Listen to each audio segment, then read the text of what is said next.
So, colleagues, it's great to be here and to see you in Birmingham. And since we're such a small group, I think it's kind of very helpful because in a way, this is quite a complex and difficult subject area, as I'm sure you're aware.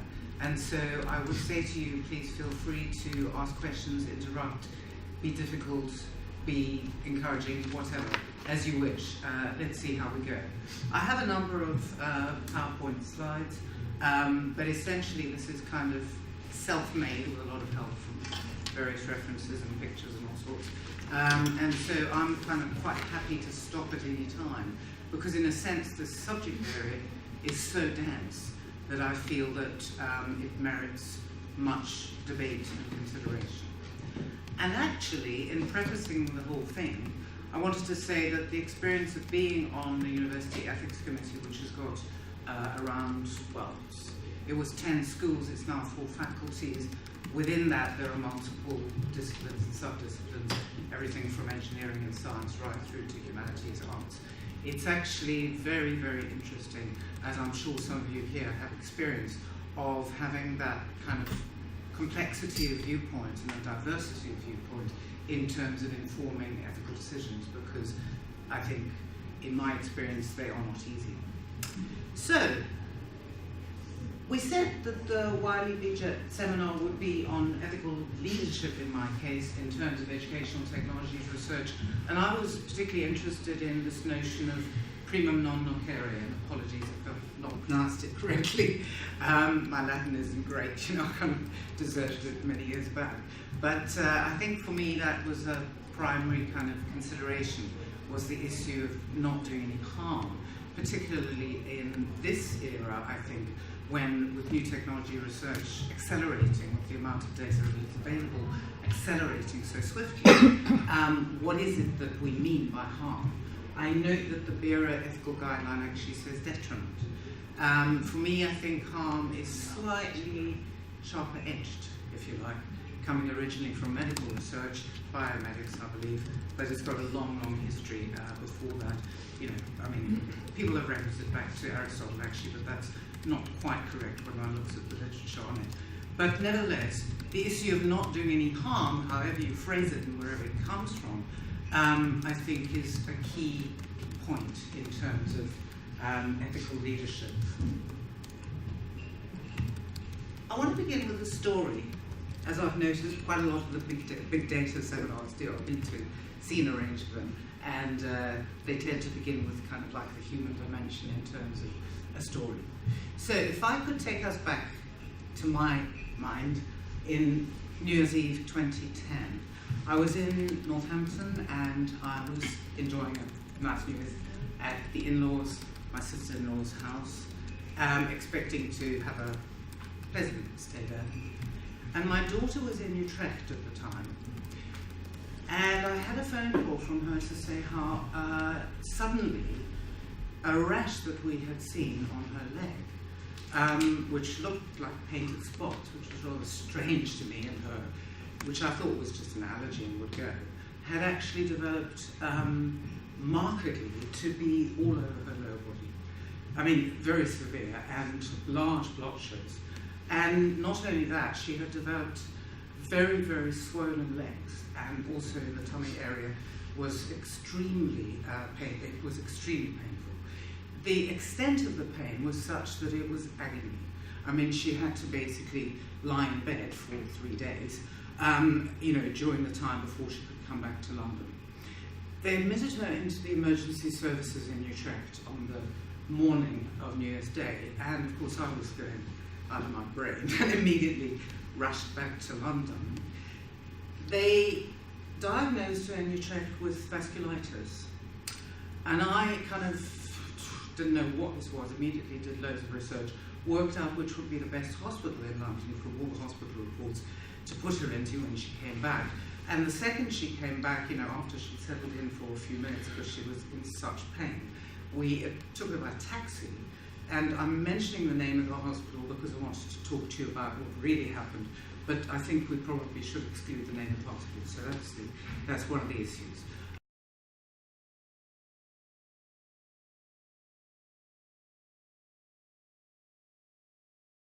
So, having got her in there, basically, it ends up that her condition is not just simply vasculitis, but a condition called Henoch-Schönlein-Purpura, or leukocytoclastic vasculitis, which is a small blood vessel vasculitis, and fewer than 1 in 1 million female adults ever get this. It's quite common in children, which is quite interesting, because there's kind of quite a little difference there. But there's no proven cause, because it's an autoimmune kind of systemic condition, and the treatment is very, very unsure. People are very unsure. Because the number of cases is so small, they haven't been able to do robust clinical trials. And people here who are medical experts, I'd welcome your discussion on this later if you're interested, because I'm just a lay person. And so I was kind of frantically finding out as much as I could about this condition. Now, what I wanted to talk to you about, and the reason why I'm mentioning it now in the context of this seminar and big data and all that we're thinking about in terms of ethics, is that to me, this was a very good case study of what occurred in terms of the use of data, in terms of the way that research was carried out, in terms of the way that treatment was influenced by evidence, and in terms of the outcome. She was in hospital for, well, it was around 3 months continuous, but she had 3 or 4, I can't remember how many now, emergency admissions during that time, where they kept discharging her because they kept thinking it was benign. And, no discredit to the hospital or anything like that, because it's a very difficult condition to understand. And one time she was actually discharged and I had to take her back the next day, vomiting blood. I mean, that is the extent of the difficulty that was involved. What's interesting, though, is it's a very severe condition which then just ends. And so after about sort of 6 months, it sort of fades away and that's it. Apart from a lingering kidney issue, which is to do with loss of protein. And that kind of has carried on to this day and she's still being treated. But basically, she's returned to almost full normal health. Now, from the point of view, though, of research and good practice in terms of medical cases, this was a rare kind of case in terms of the amount of data available. But from my point of view, just kind of thinking through the ethical issues, there was no detriment or harm involved, naturally, actually, but in a way that's not always natural. In terms of informed consent, I talked to her about it, and I asked her if she would mind if I talked to you about her situation, and she said, yeah, that's fine. And she thought that they were actually really good about how they asked her and involved her in it, in terms of the amount of information that she needed to know. The data-informed consultation on treatment was, I thought, exceptional, which is that they took us as a family and they showed us all of the data in terms of all of the months that have been involved, and they actually kind of enabled the treatment to be decided with us. So it was actually, in terms of the research participation, very good, I think in terms of the amount of evidence that was given to us, shown to us, shared with us. And I think that's one of the key issues I want to bring out with you today, is the extent to which evidence is actually being shared with those to whom it belongs, if you know what I mean. Yeah. With the data-informed consultation, you're given lots and lots of data, but you already say that you're a lay person that doesn't have a lot of medical understanding. So it can help you to understand the significance of the data, or just give you the data and say, well, it's up to you. There were different levels, of course, in terms of the staff that one sees, but they were all pretty good, actually. But I have to say that I think the consultant was exceptional. I was obsessive about this issue, of course, so I read every research paper I could find, read all the data I could possibly do. Even as a layperson, I could more or less understand it. But the consultant actually kind of sat us down with the graph and pointed out, this is what happens when your system is inflamed, this is what happens when the treatment occurs, these are the options, this is what we can do. Showed it on a timeline, so it was very, very kind of easy and obvious for us to understand. Very good question, though, because the question of informed consent, I think, is a key thing that we're wanting to talk about today, in terms of the extent of voluntary participation in research, in actually taking forward practice as a result of research. So the question of informing people is very important, because we do, as you indicate, take things for granted sometimes. And there is kind of a dismissive attitude sometimes that people actually, are following you when they're not. So I asked her, and she said, yeah, they were pretty good. In terms of anonymity, confidentiality, that was all fine as regards sensitivity and privacy, no problem. I asked her about no coercion, and she said, no, that was entirely voluntary. But as a sick person, she did sort of feel she should participate. She didn't actually sometimes feel like having all her bloods taken all the time, but it was okay. She didn't, she recognised the next point, which is the worthwhileness. However we term it in terms of research, what is the benefit of the research? And in her case, because she's such an unusual population in terms of being a female with this condition at her age, because she was early 20s, the worthwhileness was immense. And I think also from this seminar point of view, what impressed me was that the research was linked very usefully, very helpfully with the treatment, as I mentioned, but also with postgraduate teaching, because she had quite a lot of kind of students who came to see her, and they prodded her and had a look at her, and it's sort of, oh my God, another person coming to have a look at me. But she kind of took that all in good heart. But the way in which that model works, I thought, is very helpful in terms of looking at other fields of knowledge. So, having looked at that case briefly, individual stories. I've told you one that's in-depth. It was heart-wrenching for me, for my family, and for, well, of course, for her. Each of us has a zillion stories. All of these. So when we're talking about big data today, all of these individual stories is what we're talking about in terms of the mass of that information, of course. But I just thought I'd point it out, because the next thing I want to talk about is a problematic case. Now, sorry about all the writing on there, but it can be summarised quite quickly. Loads of this is in the public domain. And so essentially, I will just summarise and say it's about the care data issue. How many people here have actually been following that issue? Okay. Can I ask somebody to just sort of say what you felt about it, what you thought about it, or what you currently think about it? From a point of view, an ethical issue. Not sure it's ethical, but from a practical viewpoint, there's a story. And I was quite enthusiastic about this. It seemed to be a jolly good thing.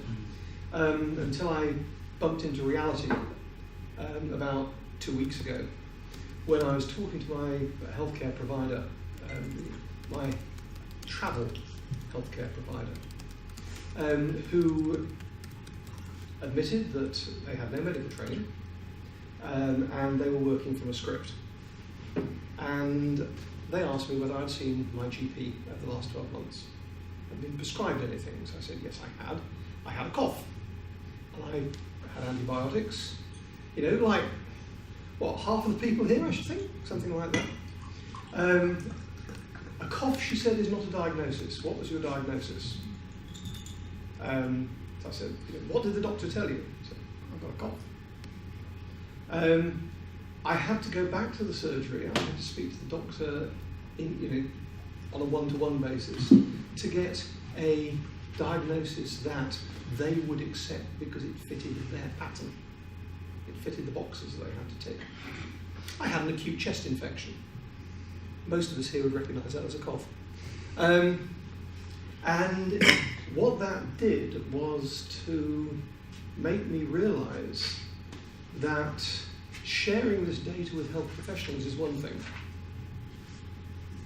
but sharing it with people who don't understand, and it comes back to the informed bit, except now it's in mass, not individually.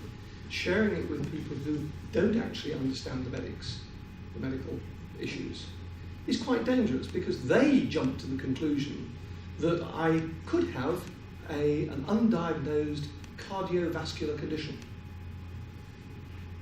I had a cough. I was taking antibiotics. Now, for all I know, there may very well be a cardiovascular condition which manifests itself initially as a cough. But having told them that I had a cough and had antibiotics, They were on the point of cancelling my medical insurance because they didn't understand.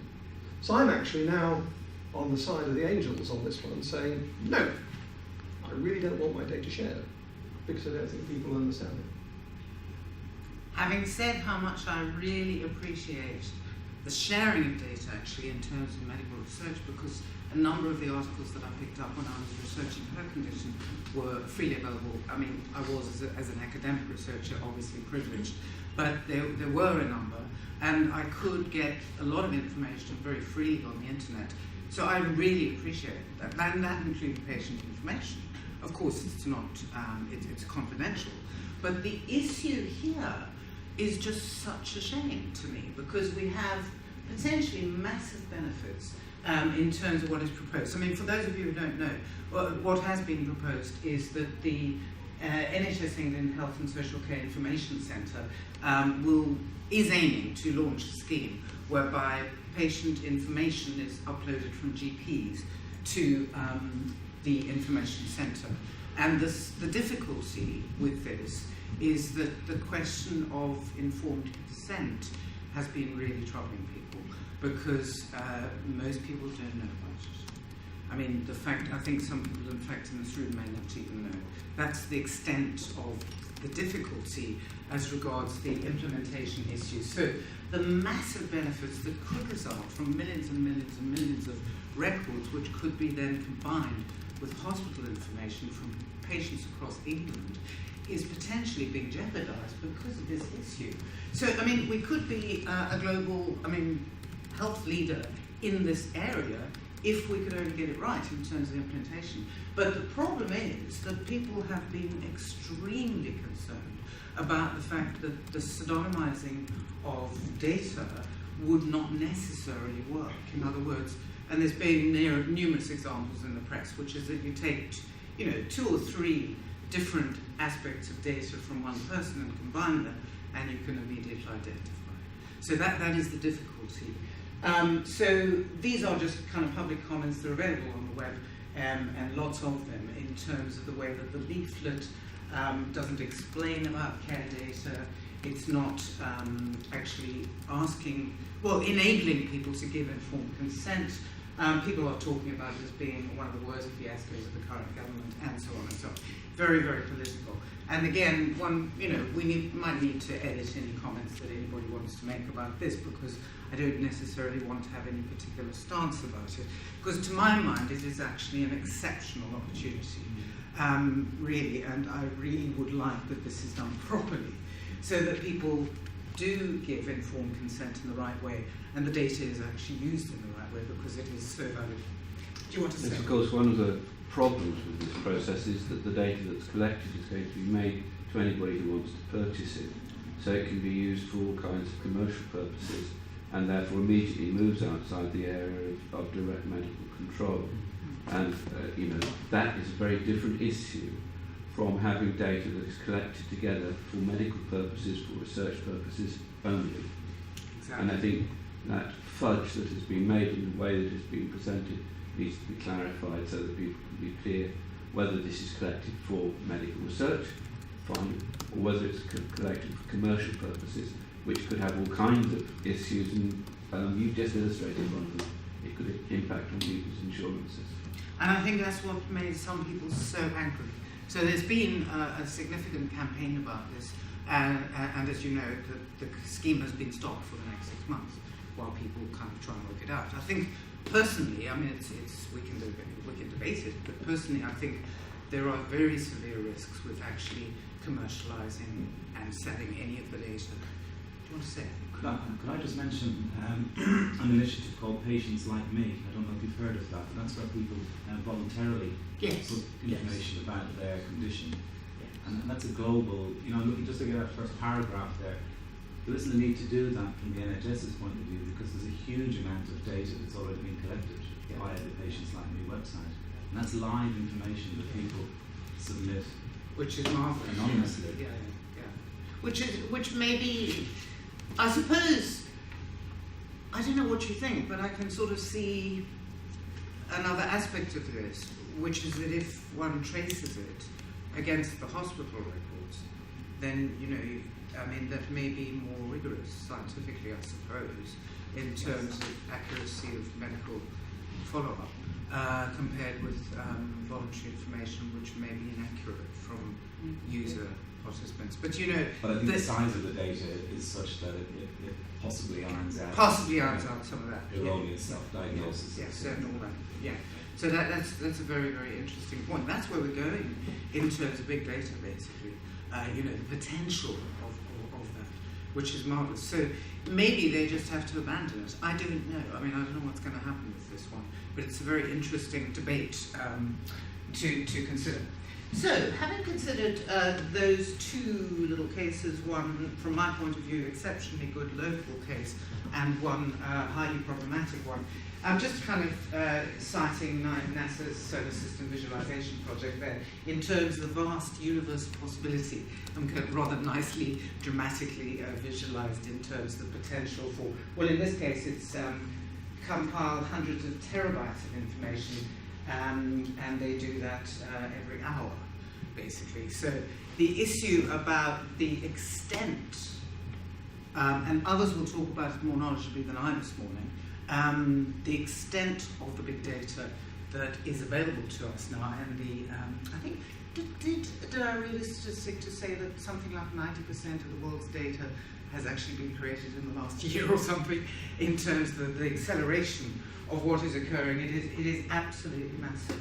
And the wonderful potential of that is one thing that I wanted to raise attention to, in conjunction with what Nick had written in the Wiley BJET poster for this event, which is this notion of combining data sets, of course, in terms of statistical power, takes us in terms of education research or educational technology research away from these, well, you know, often very diligent, very nice little case studies we often have of people in the classroom kind of talking about a particular piece of kit that they've tied up with their group, which is great.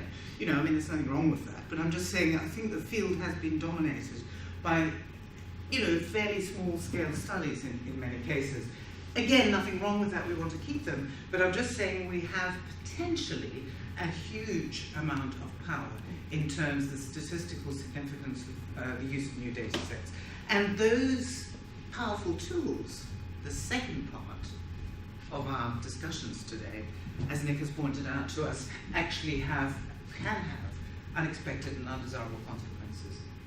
Now, I've got, you know, the usual zillion slides, but I'm quite happy to step through them lightly and come back and change at any point if you feel that there needs to be more discussion or debate. So just say if you do. But what I was going to talk to you about was, firstly, as I said, the data story. Next point, just a few ideas on the good news issues in terms of the trends of educational technology research. Raising again some problematic ethical issues. I wanted to give you just a couple of snapshot cases that I'd kind of just tested myself, and then talk to you a little bit about leadership in terms of the fact that I think we need to work on it in terms of ethical research, leadership and governance, and then a few recommendations. The good news. Well, I mean, I was actually listening to a speech from a guy from the National Statistics Agency who was giving a very interesting talk at Greenwich recently, and said it's the best time ever for social sciences research, and actually I think it is, in terms of EdTech, because of the public data sets available to us, the open access publications, you know, the speed, size and power of technological advances, and really, as people will talk about today, the new field of learning analytics and the way in which meaningful data patterns now we can use them to actually help and inform effective learning. So I don't know whether you would agree, but I just think we are extremely lucky in the kind of set of circumstances we have facing us at the moment in terms of what is the good news side of things. And the evidence-informed aspect of that in terms of data-driven decision-making can improve organizational output and productivity very, very well. And I've just recently supervised a PhD student who's taught high who's talked about MIS data in FE colleges very successfully, and the ways in which, when you give that data to teachers in the classroom, sit with them, as the consultant did with me and my daughter, to say, here's the evidence, look at this, that if we give you this treatment, this is what happens. If we give you that treatment, this is what happens. Look at you can see the results. If you can talk to the learners in the classroom about how their learning is getting better, improving, changing, and actually enable them to take control of that, to be part of that, I think it is tremendously beneficial for teachers, actually, firstly, to know what's going on in terms of the detail of how people are progressing, but also for students as well. So that notion of practice being increasingly evidence-based, I think, is actually very helpful. And in terms of predictive analytics, the good news is that we could enable learner profiling in a way that we've never had before. I mean, there are potentially marvelous benefits. Hang on, I'm going to talk about the other side in a moment. But the digital footprints of data trails, actually, if you worked with learners and if you enable them to see where they're going with Facebook, with, kind of Twitter, with LinkedIn, with 1,000 things, YouTube, whatever. We've got so many opportunities here. How could you utilize that to encourage people to help them as regards interactivity and learning? And so that learning analytic perspective, and there are people here who are more expert than I am on it, in terms also of developments in neuroscience, in terms of developments of worldwide big data sets, information that we get out. I mean, the number of free available data sets is incredible. I mean, I was looking at the list of it. I was going to put the list on the thing, and then I thought it's just too many, I can't do it. But even if you just begin to look at Google's public data sets, and info chips and all sorts of chimps and others, there is an amazing collection of data out there. And you can combine it, correlate it with, sorry. I was just going to ask on the previous slide. There's a thing they're saying, practice becoming more evidence-based. And I wanted to kind of sort of poke at that a little bit. Go on. Because I'd want to say it's not so much that, because there's always been evidence. It's that the nature of the evidence that's admitted is changing. So now you have these analytics, you have this kind of source of data that you didn't have before. It's a different kind of evidence, rather than now we have evidence, or we didn't have any evidence before. It's a change in the nature of it, I would say. Would you say greater precision? I wouldn't probably use that language. To me, there's one of the risks with this kind of approach is that you start to give a kind of sort of ontological priority to that data. That's the more true thing because it's data. Yes, and I think that's something to be wary of in all of this. That's what I'm coming to. Okay. Thank you. I'm talking about the good news side of things. And there is a very, very good news side, I think, potentially. Can I just, a couple of my questions about the use of these big data sets is, might that lead to a tendency to standardise the approach to collecting the data so it can be incorporated into these data sets? Yes. And then on the other side of it, with small-scale research, becoming available for inclusion in that, then there's a question of the original purpose that the research was undertaken for may not be what it's going to be used for in the future, which I think is a possible issue, isn't it? What gets measured, what gets done. Or you cannot fatten a chicken by weighing it, and so on. So the issue about a predetermination, I think, is very, very important. So having looked at the good news, I just wanted to then kind of say that there are fascinating, I think at this point in time, opportunities for innovation. And in terms of, by the way, these pictures, that's the other thing that I wanted to talk to you about. Some of these are just from the web, so they are just for this private audience and they are not for kind of dissemination elsewhere, they're not commercial. But I just wanted to give you a snapshot of some of the stuff that's coming out about big data. So that vast global expansion, as I sort of said in my kind of little abstract here, has got, web surveys we are all using, I think, or many of us are using, big data sets, social media analytics, ethnographic observation, and so on, wikis, virtual communities. Where do you end? Where do you end? There is so much here. In terms of increased opportunities for EdTech researchers really to have rich availability to significant power compared with previously. However, oh yeah, and the rapid global take-up of MOOCs, that's the Harvard cover. The Harvard take-up is just, more than 1 million in 193 countries. In the last kind of year or two. And of course it's only one of them. And then the social media aspect of that, and again this is from the Deloitte report on personalized and personal in terms of the way in which personalized behavioral analytics and the democratic nature of social media and social learning actually can, essentially we have a very, very creative potential in terms of the opportunities that learners have to be more productive, to become more independent, to become more autonomous, more in control of their lives, more informal, to connect with other people. The global power of it is absolutely enormous. However, Nick said in his poster, faster pace. The technologies are going at a faster pace than ethics. Do you agree? So we are not, I think, taking account enough of the power of learning analytics or of big data in terms of education and data mining. These are incredibly powerful tools. And I think firstly we are not taking account of them enough in the classroom, pedagogically speaking, and also in management and leadership terms. I also think the Research Ethics Committee is not taking account of them enough. And I think, in a way, often researchers are not seeing what the potential of is in terms of these data sets. And I think the potential that I next want to flag up to you, which others have begun to say, is the Simon Buckingham Shun lecture on learning analytics where he talked about dream or nightmare. That's the kind of dichotomy that we're talking about here.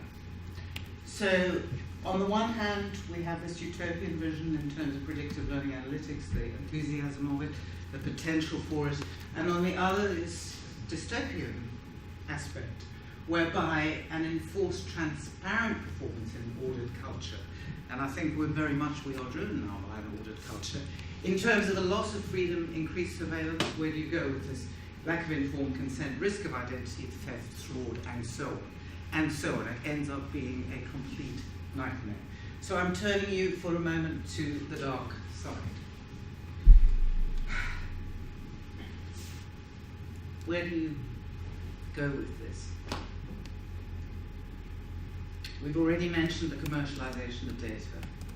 We've begun to talk about having a critical perspective in terms of technocentrism. We've begun to talk about the limits of big data in terms of automated categorization. And we've also begun to talk about how, what are we tracking?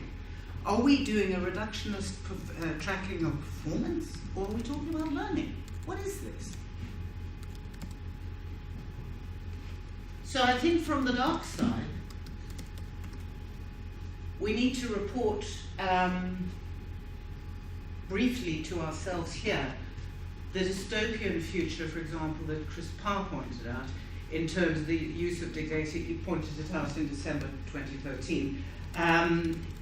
The use of big data to help people could in fact reduce choice, could in fact put people off higher education, could send them into career paths that they actually don't want to go into. So that dystopian future, I don't know if you've seen Minority Report, but that is the kind of parallel here in terms of science fiction films, which is that you could end up saying to students, you've got to do this because this is what the data is saying. So can you imagine a pre-exam registry which is based on predictive modeling, which stops students doing exams, for example, because the data say they'll fail. Computer says no, you don't do exams. You then diminish the opportunity for students in terms of their motivation, and you potentially cut off life chances. It becomes the kind of deterministic scenario that you were talking about. And in terms of the horror of that, the difficulty also is that the lack of realization of it, the lack of awareness of it in terms of the learners themselves, because they're not necessarily able to be critical, encourages one to think about a critical perspective in terms of technocentrism. and that the limits of big data really not only have a demotivation risk in terms of inaccurate predictive analytics, but also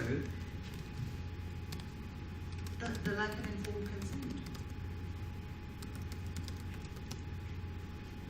I mean, we've seen the relative quietude about what's happening with NHS care data. What happens when it's kids who are not necessarily aware of the kind of level to which they are being tracked, who are actually possibly contributing rather nicely themselves to that? The extent to which that kind of reductionist tracking actually has no link really with pedagogical understanding at all. And so I think in terms of the kind of notion of the quantified self, I think we want to pick up some of the things that you had begun to mention, a couple of the people here from the discussion. You were noting, that measurement is not reality, analytics is not reality, they're just models. And in terms of that lack of neutrality, does the league table, as you were beginning to, I think, suggest, determine you in an ordered culture? I mean, you're coming from XYZ place, this is you, that's it, and your future, in a sense, is determined. So the extent to which we are actually having a critical analysis about the use of this information, I think is problematic.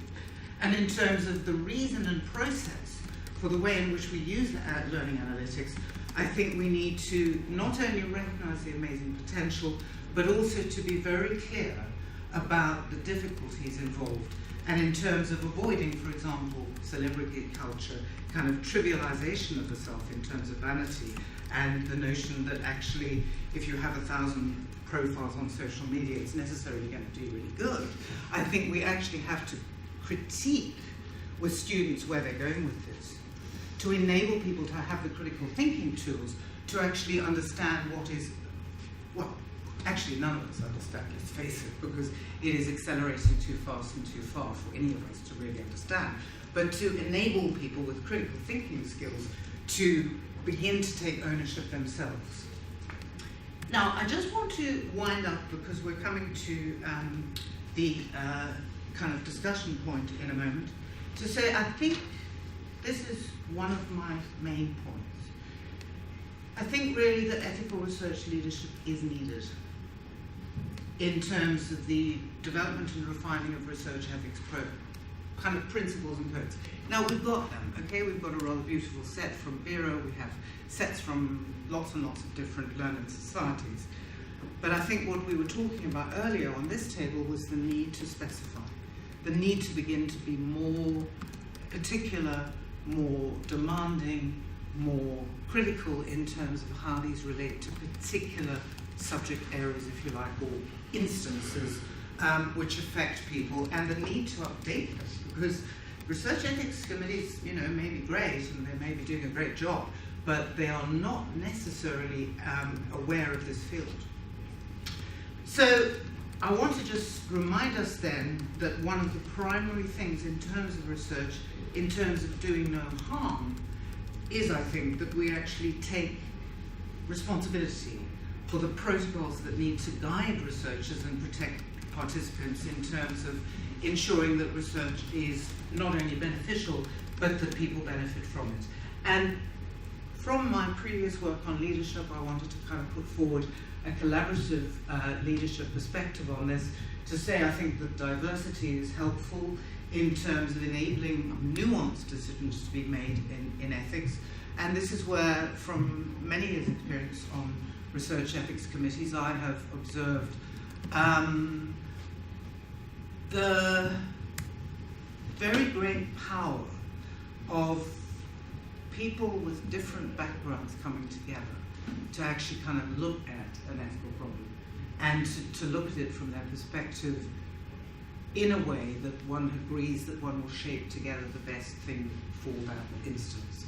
And I think that, I don't think that it should be a singular leadership, is what I'm saying. Notions of leadership sometimes regrettably are. very short snapshot, just to point out some of the issues we were talking about. I thought, okay, and apologies for all the detail on this, but I'm aware that some people actually like to see detail when they're looking at presentations, because it's kind of quite helpful. Other people find it too many words, so just pick out what you need, or what you would be interested in following up. I thought it might be interesting to just sort of have a look at salary details, because by accident, when I was doing some work some weeks ago for you, I checked out data sets, open free data sets in America. Well, actually they were worldwide, but I ended up having a look at America because I was just checking through to see what was available in terms of staff, and I noticed that there was reams and reams and reams and reams of data on people's salaries in America. And I thought, oh my goodness, what is going on here? School after school after school after school had listed names of people with their salary details, with where they were working, and the contact details. So I thought, okay, I'll just follow some of these through. And I followed through, obviously just to research it and not to do any harm, but had a look at the website, saw the pictures, saw the phone numbers, thought, oh my God, this is a nightmare. And then I noticed the same person had been putting all this stuff up, and at some stage I may decide to contact them or not, but for the purposes of this seminar I thought I would just look, and I'm not telling you any details about which database it was, but it was there. And it really worried me, because it was like school after school after school after school, and I thought, okay, we don't do that, do we? Is there a regulatory requirement in terms of, well, there is for vice chancellors in terms of public information, there is for head teachers, but I'm not aware of there being a need to disclose other people's salaries. Anyway, maybe there is. Please tell me just now if there is. So I just thought I'll go through the English system. Found salary details of a head teacher. And I thought, okay, well that's good, because we're telling people about, you know, how much we're paying people, and that's public money, so fair. But then I realised that I could find out their image, the work address, the email, telephone number. There was a YouTube video of them singing. There was company director information, a LinkedIn profile, which I could get into because I've got a LinkedIn profile myself, qualifications, sports history, Twitter of the institution. This person, fortunately didn't have one. I would say fortunately from a data perspective. But the institution did, and there were quite a lot of posts which one could follow up. The blog post by a staff member had photos and details of their drinking habits and holiday, and the institutional Facebook page had like hundreds of photos, and I thought, this is difficult. Because if I hadn't just been purely out of interest researching this and put it away, never going to tell anybody who this person was or that was, might even disguise the whole thing, so you don't know. I thought, well, what am I going to do? Because this person's obviously been quite careful, because they're in public life and they have a very responsible position, and they're, you know, older, more cautious. I thought I would just kind of go into, and I totally at random in Facebook put in the name of a town, looked at the first name of the female that came up. And it's a young female student, as it were. I mean, I wasn't expecting a student necessarily. Facebook name, socialist, boyfriend, date of birth, email. Openly available. Detailed names, friends, and details linked to personal blog. And in the personal blog, we had 6 years of postings about private medical conditions, including psychological stuff, dreams, romantic, sexual interest, all freely available. Now, under a name that was actually very, very easily linked to her Facebook page. And I thought, oh my goodness, does this person know the amount of information that is out there on them? And I was kind of like horrified. Because if I had nefarious purposes, then I might have used them. So, to round off from those couple of snapshot cases, there's trust.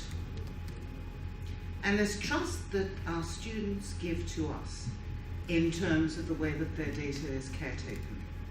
I'm referring to Niall Slater's talk well, it's a piece in the Conversation actually, an article about snooping Professor Friendly Don. It was 2014, so you can find it quite easily. The issue about transparency in terms of the data we collect, the issue of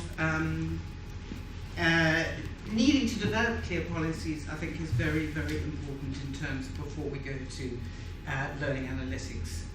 And so, I think there is really a duty upon us in terms of research ethics teams and committees to have that balance between utopian and dystopian in terms of codes of practice, good governance, and ethical learning communities together to develop trust and reflection in a way that is actually helpful for students.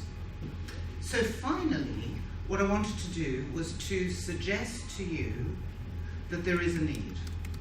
I mean, the more I have thought about this, read about this, talked to other people about this, the more I'm convinced there is a need for a digital research ethics code of practice, or codes of practice, and that is quite urgently needed, because I do think that we are out of date in this area.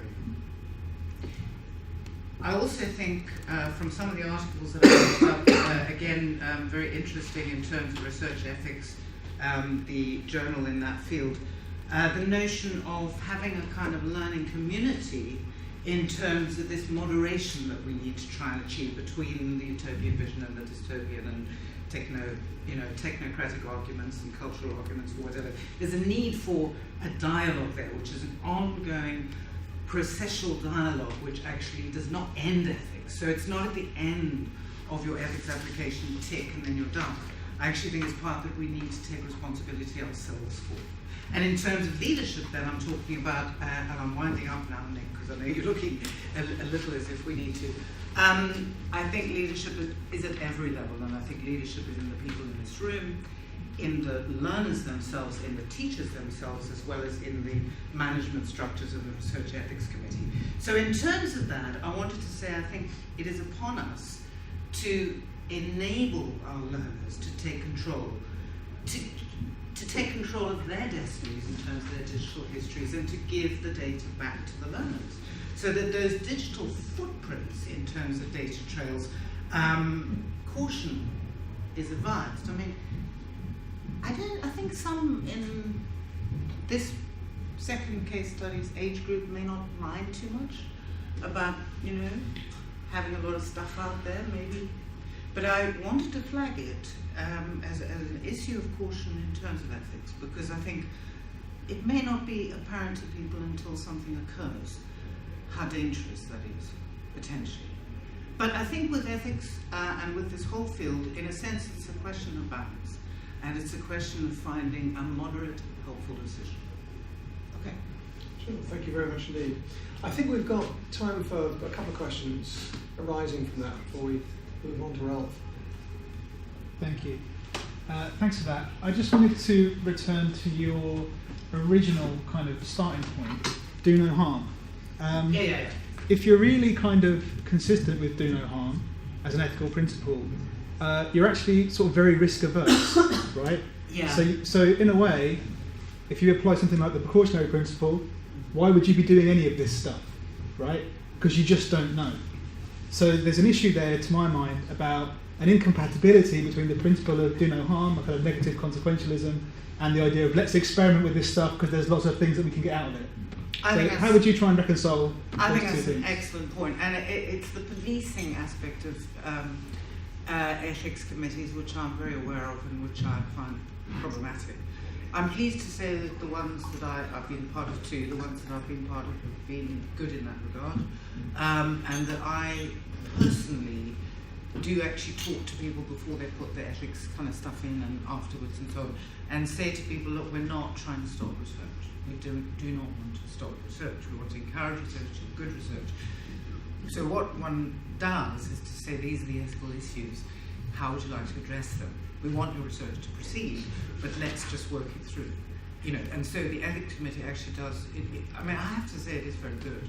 I really do think in terms of, we've got a person who's a secretary who follows up minutely with all of the kind of detailed decisions and stuff. There is absolutely a policing aspect, which I think we need to be very cautious of, and that's on the negative side, the nightmare side really. But on the positive side, and I think this is where the balance comes in, is that one enables people to see that the results of their research, the beneficial results of their research, can possibly be achieved in another way. I'll give you an example, which is, again, an anonymous example. It's somebody who's a head teacher who did a PhD with us some years ago. They wanted to do some research in their school, and they wanted to collect data from the students. And we said no.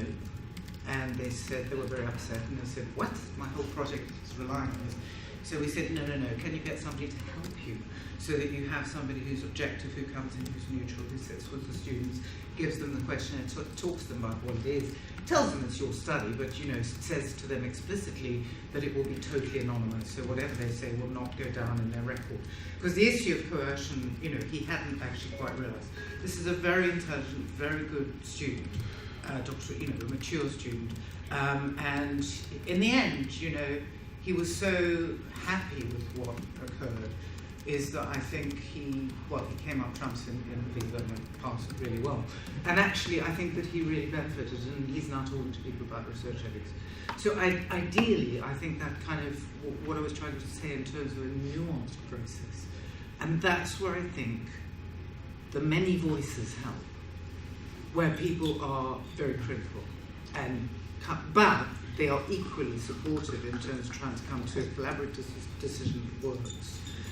But yeah, your point is actually true. It seems to me that you almost have to just reconfigure that principle to something like minimise harm, minimise the possibility of harm. I think that's your way out, basically. I think we're living in a new world in terms of predictive potential for what may occur with big data. In the end, what end?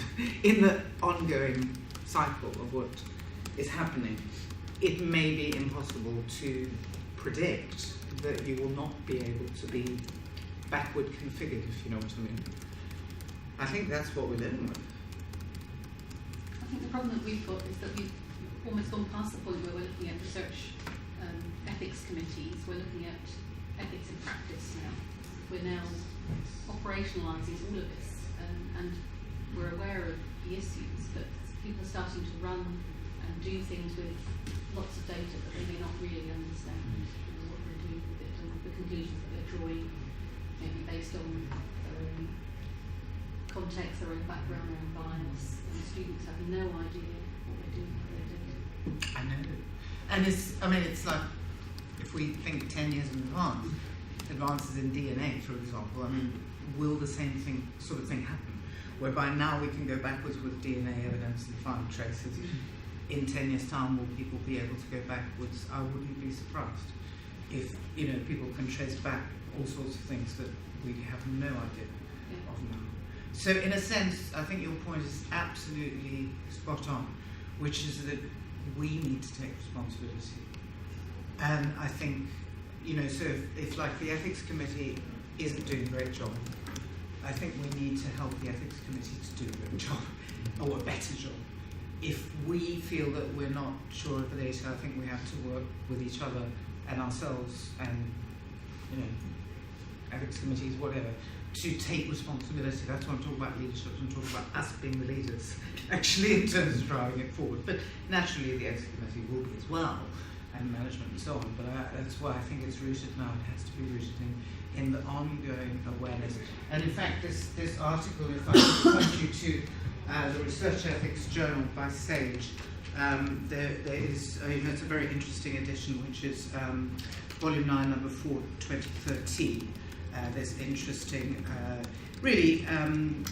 there's the whole thing that you're talking about in terms of taking this as a process rather than an end result. Okay, I think probably at that point we need to draw this one to a close. Jill, thank you very much indeed.